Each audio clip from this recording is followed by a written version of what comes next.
we'll have another job fair to fill this division. I don't know. We'll find out. It's been very difficult getting public health on the show.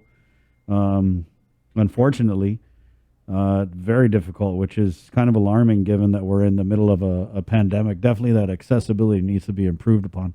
It's 7:20, Tuesday, November 2nd, year of the COVID 2021, All Souls Day. We're still here working. It is a GovGuam holiday in the KUAM News Zoom room right now. Let's go in with Senator Sabina Perez, she's the oversight chair for DRT, DOL, GIPA, GSA. Am I forgetting anyone else? WA, Guam Solid Waste Authority, labor. Right. So I was. And a partridge in a pear tree. There you go. That too. So Senator, if we could just start with session yesterday, as I know Speaker Terlahi, obviously our prayers, our thoughts going out to her and her family. She's tested positive for COVID, right? And so it kind of fell on you to introduce that bill, the corrective war claims measure, right? Yes. Good morning, Chris, and good morning, Guam. So, the Speaker and all of us are very earnest about taking corrective action. We understand there was a grave mistake that was made where we sent a bill that wasn't properly engrossed or properly vetted, and it was eventually signed into law. So we were taking a corrective action as soon as possible, and it's unfortunate that it was stalled because I guess the statements that were made that I made on behalf of the Speaker, was taken, was not interpreted in that way that the earnestness did not come through, and the Speaker wanted really to show that there were no, that she was earnest and there was no, surprises. This is the bill that should have been sent down to Adelup, which would, the substitute bill. So, just to give some context, so the bill that was introduced was exactly the bill that Vice Speaker Barnes had introduced, and so the substitute version included the amendments that passed on the floor. So I believe there were 3 amendments. So this one basically did not include the amendment that would expand eligibility to those who survived the war but did not survive Congress's inaction. So it did not include anybody before 2016, any survivors of the war.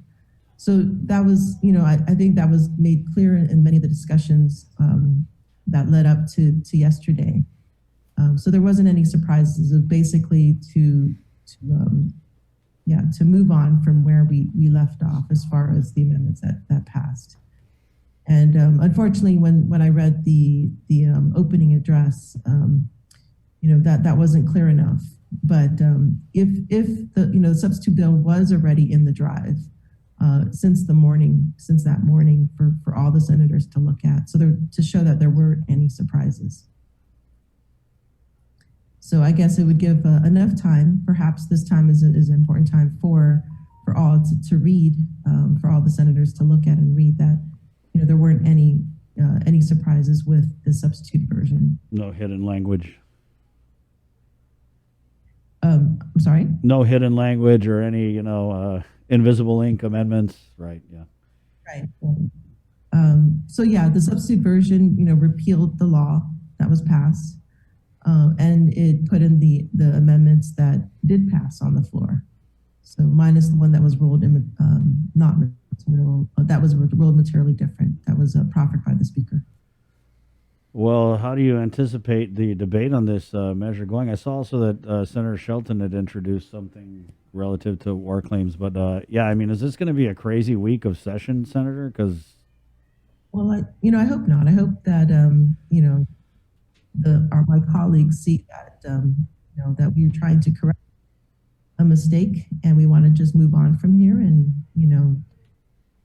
we can have the debate about expanding eligibility when Shelton's bill comes before us. Right on. I wanted to ask also about this LEAP hearing yesterday. Were you in attendance at that one?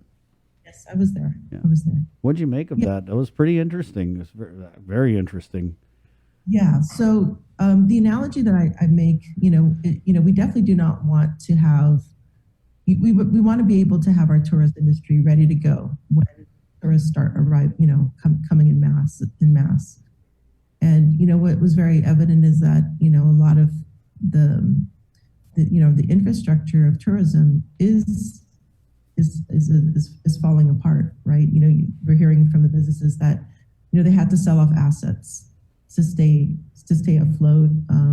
They're losing people. That people are moving to the states, so people that such as the tour operators, that are trained to scuba dive and such are leaving the island. So we're losing that infrastructure, that basic tourist infrastructure, which is, we don't want that to happen. It's so important that we be able to, be ready when the tourists come back.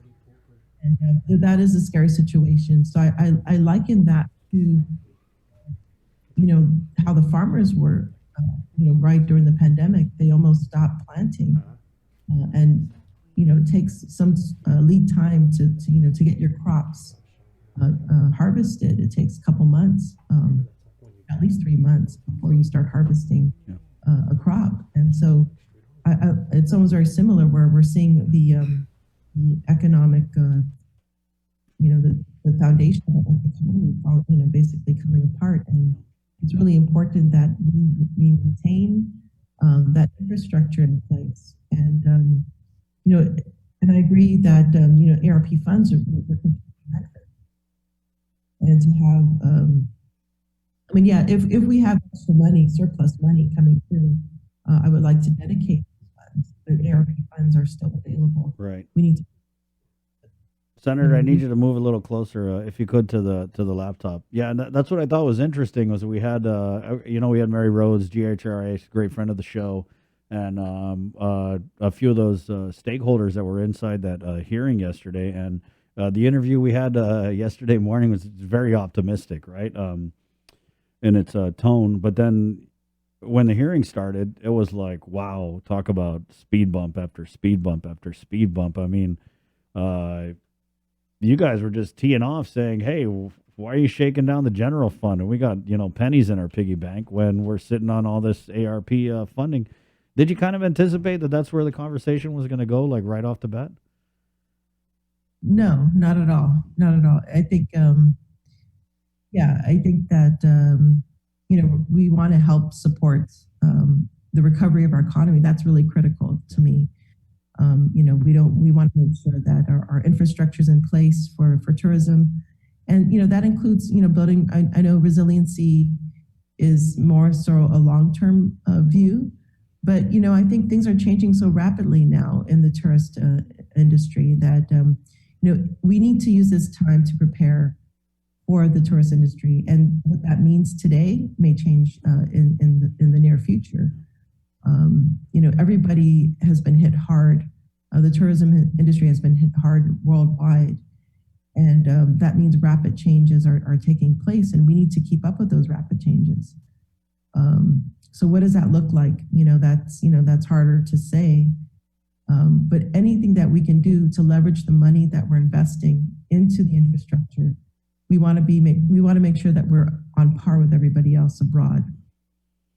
And what does that mean? I think a lot of the tourists that have come to Guam have always the feedback that we've been getting is that they want to see more cultural connection. And I think that may be something to look at when we're when these companies are we're giving out we're providing aid, that we're also retooling in that fashion, that we're strengthening that brand, right, so to speak. Yes, it does help them keep afloat, but at the same time, I think we can also perhaps use that in a way to strengthen that so that tourists can come back, would want to come back to Guam Man, versus some. right. And Senator, it took us a long time to get away from that place where you go down to Tumon and all the dinner shows were doing hula, right, or Polynesian stuff. I mean, we were finally and still are today in a lot of these tour businesses at a place where people come and they can hopefully for the most part get an accurate representation of what the Chamorro culture is, whereas 20 whatever years ago, they'd come here and they'd see the same thing they'd see like in Hawaii or anywhere else. So that is really key, that we kind of keep that in mind in maybe reaffirming what our most recent branding image was to visitors. Right. Right, right. And I think the goal is always to find, I think for me, it's, I mean, try to have, maybe the goal too for the tourist industry here is to see how we can maximize the tourist, dollars when they're here. So they're spending more money versus, spending more money while they're here. And I think that's the key, really, because COVID, if we have these restrictions, it's going to limit the amount of tourists that are coming here. So that is a difficult thing too, because we're competing with everybody else. Right. Yeah. But, I do have ideas Yeah. with that. There you go. Let's move along here. I don't know if you saw this live call thing that Sabrina and I were able to do, but I mean, really, one of the number one complaints we get, and it's not just Rev and Tax guys. This is like government wide, is that no one in Gov Guam knows how to answer the phone. And it's frustrating because we get these numbers dumped on us. I mean, whether it's public health, right? And we've got like about 80 different numbers you can call at public health, and they only answer one line.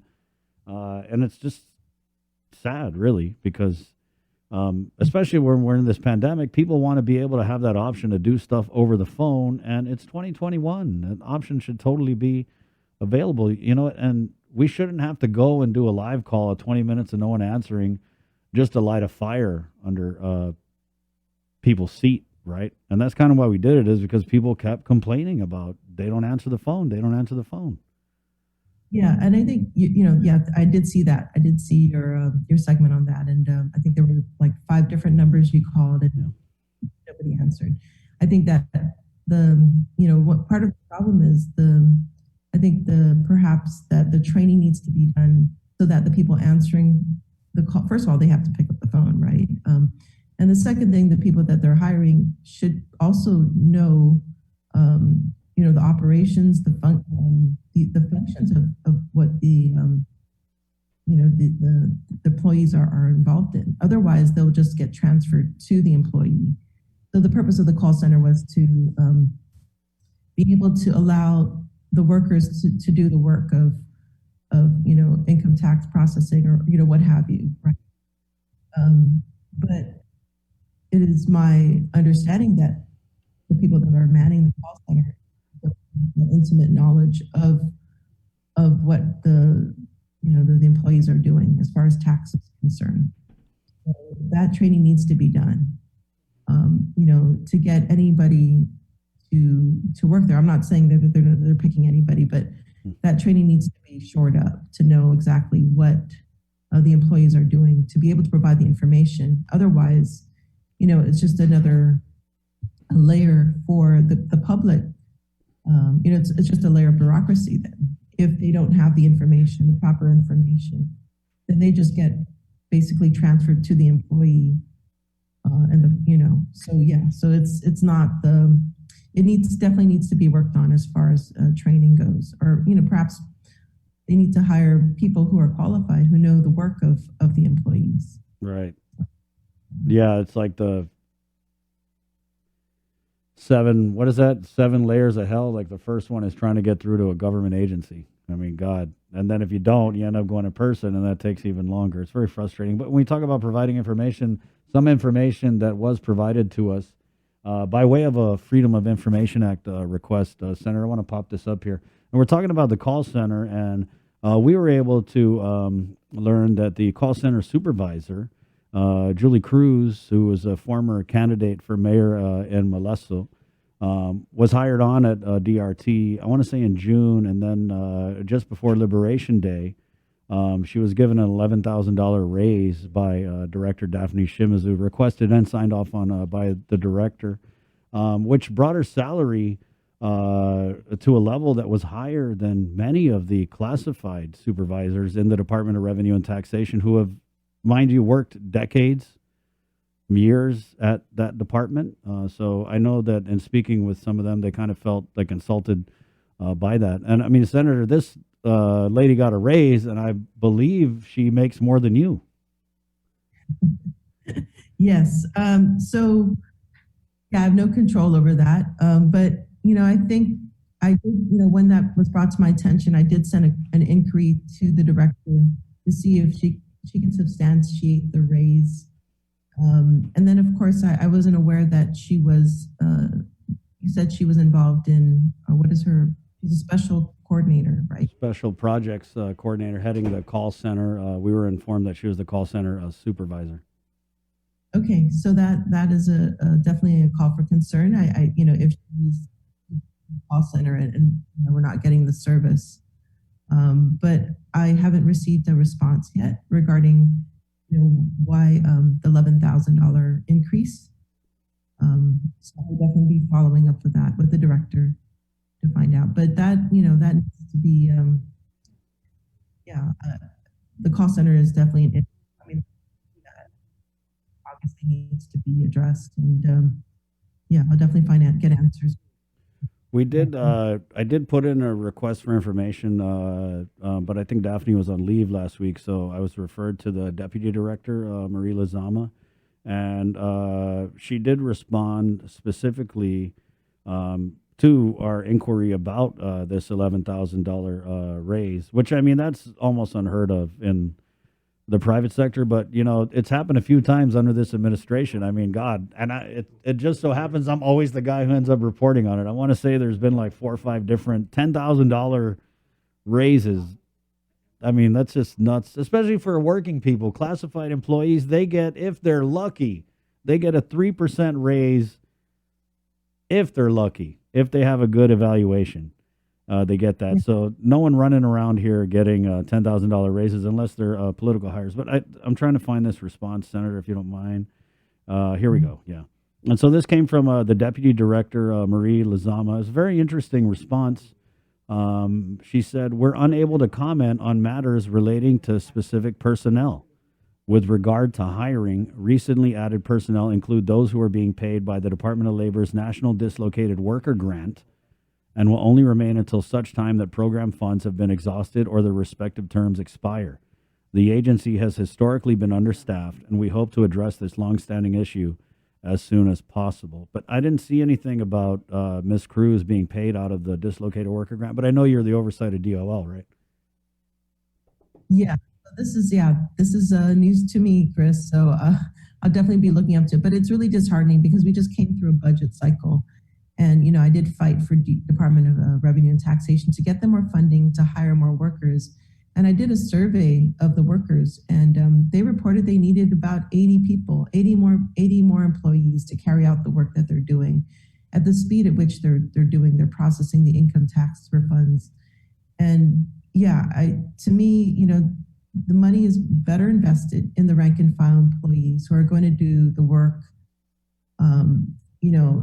I always question whether putting more money into management, that's highly questionable when you need so much people on the ground to carry out the work, to expedite a lot of these things, and people who know and can perhaps be employed in the call center too. So I think there was an issue of losing people to retirement, and so yeah, I fought for DRT to ensure that they can maybe bring back some of these people that are on the verge of retiring because of their institutional knowledge. So it is disheartening to see that the funding, if they're using that money for pay raises, rather than hiring additional staff to help out with the load. We all know that DRT is very important, and we want to make sure that our needs are met as quickly as possible. And yeah, I think it's just it's a wiser move to hire people at that level rather than to pay to increase people's pay. I think unless it's merited, right? There's a system in place to merit such an increase, but still, I think 10,000 is a huge increase. I mean, that's a big, significant portion of many people's salary. Yeah. Especially during the pandemic, we have to be very frugal. I mean, I think in general, at any time we have to be frugal, but now more so during the pandemic. yeah, it's disheartening to see that, I think. It's a bad taste. Senator, what did you make though of the response that we got from the deputy director that they can't comment on issues regarding specific employees? I mean, we're talking about publicly funded employees. I mean, the people have a right to know. Yeah, I agree. I agree. What there has to be. Well, I think personnel issues obviously are the one thing that you have to be kind of cautious of, right? To explaining that. So I need to go. Yeah, I need to brush up on the personnel matters. But I think if they're a public in the public's eye, right? I think special coordinators generally are definitely question. They're when there is a hiring of those persons that it is becoming more open to question Yeah. from the public. Well, I mean, every other $10,000 raise that we've asked about, they've commented on. When Crystal Pacos and Augustine got a $10,000 raise, they said, "Oh, it's because she took Janella's job, and so she got an increase." When I reported on a couple $10,000 raises in the beginning of Governor Lou and Lieutenant Governor Josh's term, they were called pay corrections. I remember this was when Janella was the spokesperson at Adelup. And I said, "Hey, these two employees got $10,000 raises." And she said, "No, they're not raises.